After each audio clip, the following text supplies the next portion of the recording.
Bien-aimés frères et sœurs en Christ, bonjour et bienvenue à notre 32e leçon de catéchisme.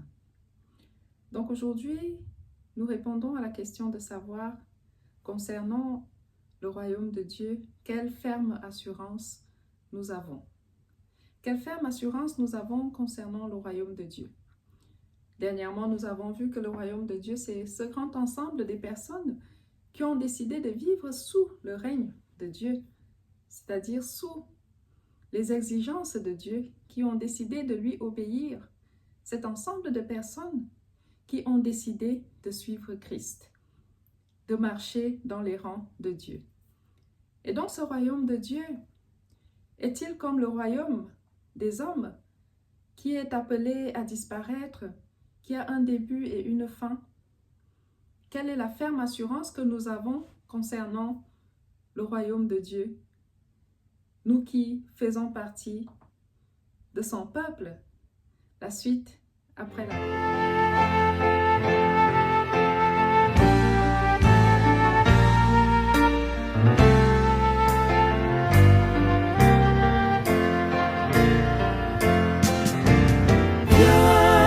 Esprit de Dieu vivant, sois le maître en moi.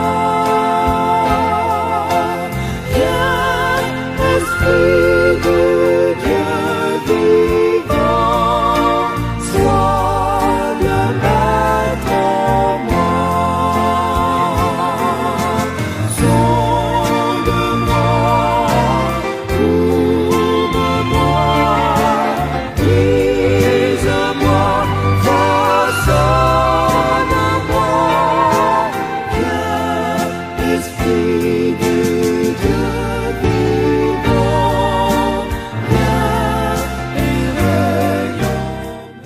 Sonde-moi, Jésus-Christ. Amen. Quelle est notre ferme assurance au sujet du royaume de Dieu? Dans la réponse du catéchisme, il est écrit que notre ferme assurance au sujet du royaume de Dieu est qu'il s'agrandira jusqu'à s'étendre sur toute la terre. Nous avons défini le royaume de Dieu comme étant cet ensemble de personnes qui vivent sous le règne de Dieu, c'est-à-dire des personnes pour qui Dieu est le roi, et donc des personnes qui choisissent de vivre selon les principes et les ordonnances de l'Éternel, dans l'obéissance, dans le respect de son éthique, en vivant selon la ligne de conduite de Dieu.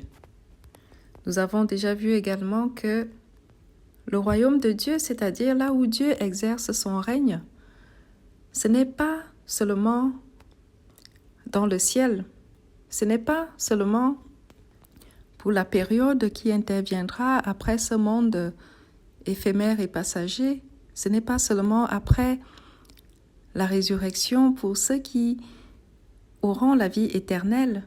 Le royaume de Dieu commence déjà dans ce monde. Jésus-Christ l'a annoncé lors de sa venue pour l'inaugurer. Il a annoncé sa venue, il a enseigné à quoi ressemble ce royaume de Dieu, un royaume qui a des principes différents des principes de ce monde, un royaume qui prône l'amour, un royaume qui prône l'humilité, un royaume dans lequel celui qui était considéré comme le plus petit et le plus misérable est considéré comme le plus grand. Il a enseigné dans multiples paraboles, un royaume où celui qui a la légitimité, ce n'est pas forcément celui qui a un lien familial avec Jésus, mais celui qui fait sa volonté. Un royaume qui ouvre ses portes à tous, mais qui n'accepte pas n'importe qui. Car il faut encore prendre les bons vêtements, c'est-à-dire s'apprêter comme il faut, avoir le bon comportement, la bonne éthique, lorsqu'on entre dans ce royaume. Et même avant d'y entrer, encore faut-il accepter l'invitation.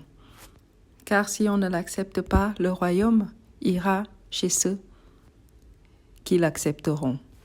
Cette illustration du royaume, on peut la lire dans Matthieu 22 avec la parabole des invités aux noces dans Matthieu 22 où ou Luc 14, où le Seigneur Jésus explique à quoi est semblable le royaume de Dieu. On peut aussi lire plusieurs illustrations dans Matthieu 13, à quoi ressemble le royaume de Dieu. La prédication de Jésus-Christ, la bonne nouvelle qu'il annonce, est centrée sur ce royaume de Dieu. Et lorsque nous lisons la description qu'il en fait, nous constatons que ce royaume n'est pas comme les royaumes de ce monde. Il n'est pas éphémère, parce que le roi n'est pas n'importe qui, ce n'est pas un humain, ce n'est pas un homme instable et imparfait. Au final, on comprend que le royaume de Dieu, ce royaume d'amour, ce royaume où règne la paix, c'est le royaume qu'il faut à l'être humain. C'est le royaume même, je dirais, que Dieu a prévu pour l'être humain. Si on remonte à la Genèse, lorsqu'on lit la création, Dieu a créé l'homme et lui a donné la souveraineté sur toutes choses, sur les animaux, sur les plantes, sur la terre.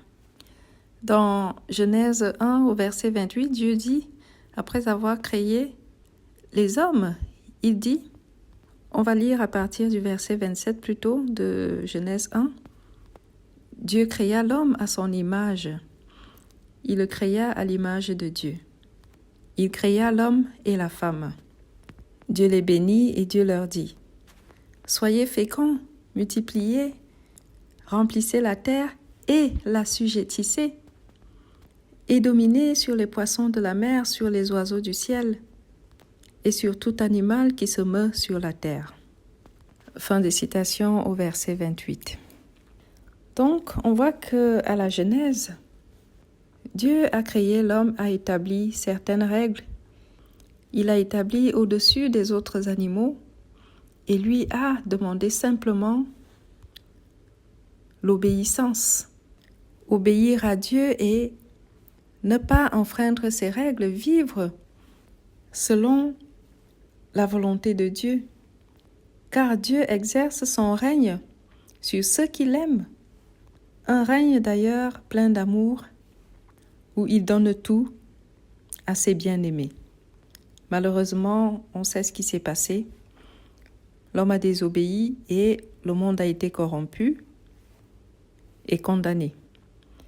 Mais dans son amour, Dieu a décidé de racheter les humains. Dans son amour, le Seigneur Jésus-Christ s'est donné pour nous réconcilier avec Dieu et reformer ce royaume avec lui.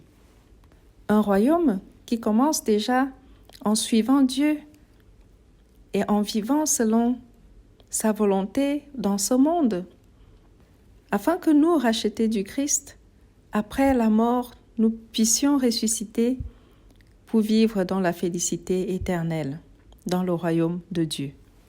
Donc, parce que nous sommes rachetés, nous avons à nouveau la possibilité d'entrer dans le royaume de Dieu. Mais la question qui nous est posée aujourd'hui, dans ce catéchisme, c'est de savoir quelle est la ferme assurance que nous avons au sujet du royaume de Dieu.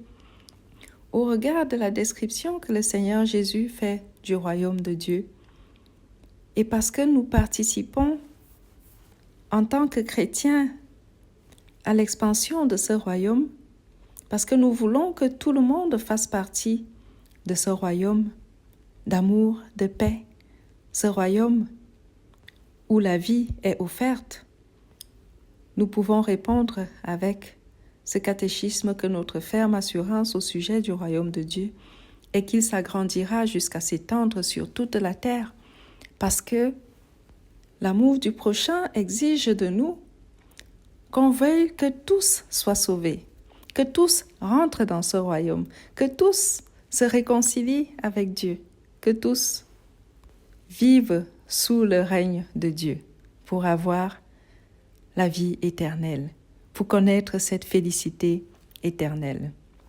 Et c'est pourquoi le Seigneur Jésus-Christ, dans sa prédication du royaume de Dieu, a annoncé qu'il s'étendra dans le monde entier.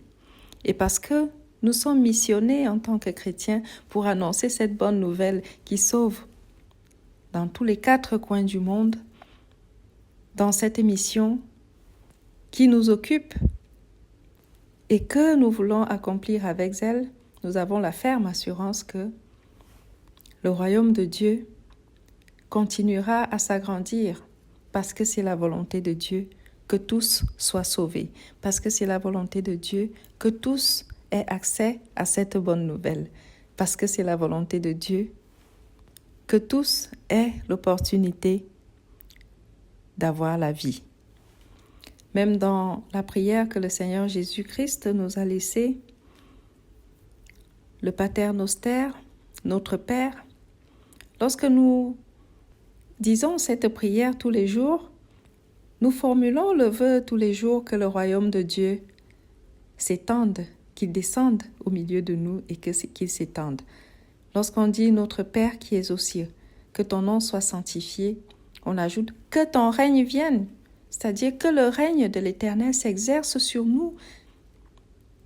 Et la phrase se poursuit en disant que ta volonté soit faite sur la terre comme au ciel. Ça veut dire que le règne de l'Éternel se réalise lorsque sa volonté est faite par ceux qui vivent sous son règne.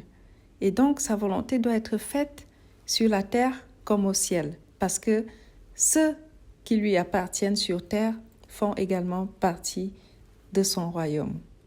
Donc, lorsque nous formulons cette prière tous les jours, il convient également de s'activer, de tout faire pour ne pas être emporté par le règne de ce monde, par la chair et par tout ce qui nous éloigne de Dieu, mais être zélé et emporté par le règne de Dieu et surtout aussi être participant de façon active à ce que ce règne s'étende en annonçant la bonne nouvelle qui sauve dans tous les recoins du monde, en accomplissant cette mission que le Christ nous a laissée, annoncer sa bonne nouvelle. Donc, quelle est notre ferme assurance au sujet du royaume de Dieu? Notre ferme assurance au sujet du royaume de Dieu est qu'il s'agrandira jusqu'à s'étendre sur toute la terre. Voilà pour aujourd'hui. Nous poursuivons la semaine prochaine avec la mission proprement dite. D'ici là, que Dieu nous garde et que Dieu nous bénisse. Amen.